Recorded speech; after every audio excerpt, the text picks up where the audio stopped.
मुंबई शहर आणि उपनगरांमध्ये पहाटेपासून अक्षरशः मुसळधार पाऊस पडतोय। या जोरदार पावसामुळे हिंदमाता, किंग सर्कल, JVLR आणि मिलिंद नगर, अंधेरी MIDC सोबतच अंधेरी सबवे भागामध्ये पाणी साचलेलं आहे। सकाळपासूनच मुलुंड, भांडूप, कांजूर, पवई, घाटकोपर, चांदिवली या भागामध्ये सोसाट्याच्या वाऱ्यासह मुसळधार पाऊस बरसतोय। तर कुर्ला, अंधेरी, वांद्रे, सांताक्रूज, गोरेगाव या भागात सुद्धा पावसाने दमदार हजेरी लावलेली आहे। मुंबई लगतच्या वसई, ठाणे, कल्याण, डोंबिवली, नवी मुंबईत सुद्धा जोरदार पाऊस पडतोय। मुंबईत सकाळपासूनच मुसळधार पावसाला सुरुवात झालेली पाहायला मिळाली आणि त्यामुळेच मुंबईकरांची चांगलीच धावपळ झाली।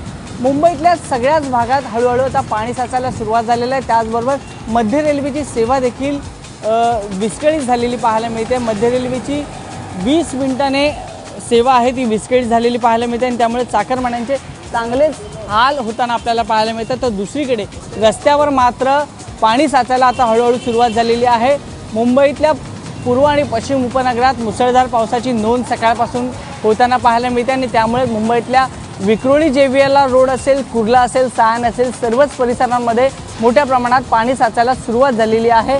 मुंबईत सकाळपासूनच मुसळधार पावसाने बरसायला सुरुवात केली आणि त्यामुळे शाळेत जाणाऱ्या विद्यार्थ्यांचे देखील चांगलेच हाल होताना आपल्याला पाहायला मिळतात।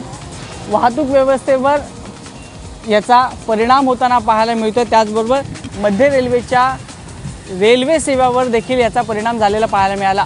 कॅमेरा पर्सन अनिल पवारसह वैभव परब, ABP माझा, मुंबई।